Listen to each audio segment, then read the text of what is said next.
নমস্কার বন্ধুরা, কুকিং রেসিপির আরেকটা নতুন এপিসোডে আপনাদের স্বাগত জানাই। আজকের রেসিপি পার্শে মাছের ঝোল। তবে ঝোলটা ঠিক কিসের সেটাই একটা সারপ্রাইজ। এর জন্য দেখুন, প্রথমে পার্শে মাছগুলোকে ভালো করে আঁশ ছাড়িয়ে পাখনাগুলো কেটে নিয়েছি, আর পেটটা চিড়ে পেটের ময়লাগুলোকে ফেলে নিয়েছি। এখন এখানে দেখুন আমি পরিমাণ মতো নুন হলুদ অ্যাড করছি। নুন হলুদে এটা ভালো করে মাখিয়ে নিতে হবে। বন্ধুরা, পার্শে মাছ কিন্তু আপনাদের স্বাস্থ্যের পক্ষে খুব ভালো, কারণ পার্শে মাছ যেরকম প্রোটিনের একটা খুব ভালো সোর্স, মানে যে কোনো মাছেই তো প্রোটিন থাকে, তো পার্শে মাছে বিশেষ করে ভিটামিন ডি এর পরিমাণ খুব বেশি থাকে।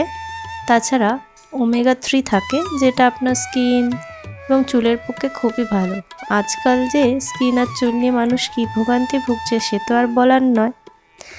তাহলে দেখুন, এখন সবজিতে আমরা ইউজ করছি আলু, কুমড়ো, টমেটো ও পটল, আর দুটো কাঁচা লঙ্কা ফোড়নে দেওয়ার জন্য। এখন আমরা রেসিপির দিকে এগাই। আমরা কি করেছি যে ক্যামেরাটাকে অন করতে ভুলে গেছি আর কি।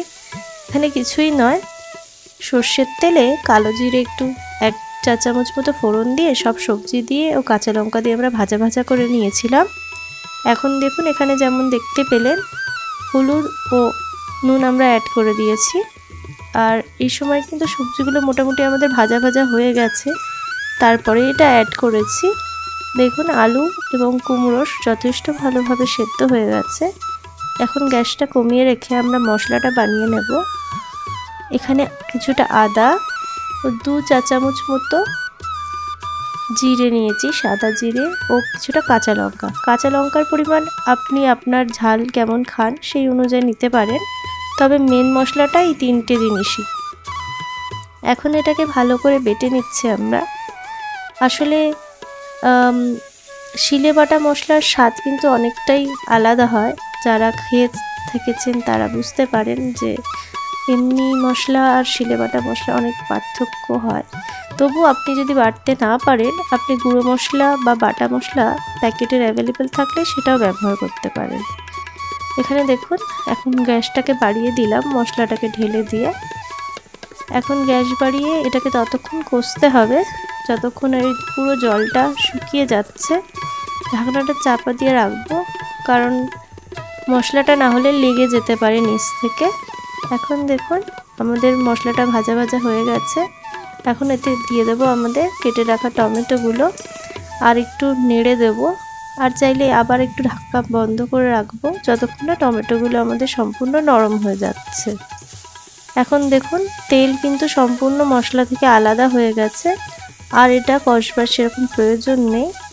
এখন আমরা এতে জল অ্যাড করব। 2 বাটি মতো জল এখানে অ্যাড করছি। আপনি আপনার মাছের ও সবজির পরিমাণ অনুযায়ী জলটা অ্যাড করবেন।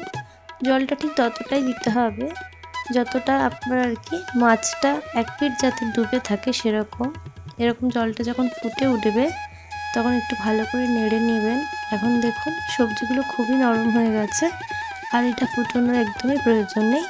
এখন মাছগুলো উপর থেকে আমরা দিয়ে দেব। মাছগুলো দেখুন একটা পিঠই মোটামুটি সবজি জলে ডুবে আছে। এর বেশি জল দিলে আপনার ঝোলের পরিমাণটা খুবই পাতলা হয়ে যেতে পারে, তাতে একটু স্বাদ ছাড়া মনে হতে পারে। তাই জলের পরিমাণটা এখানে খুবই ইম্পর্টেন্ট।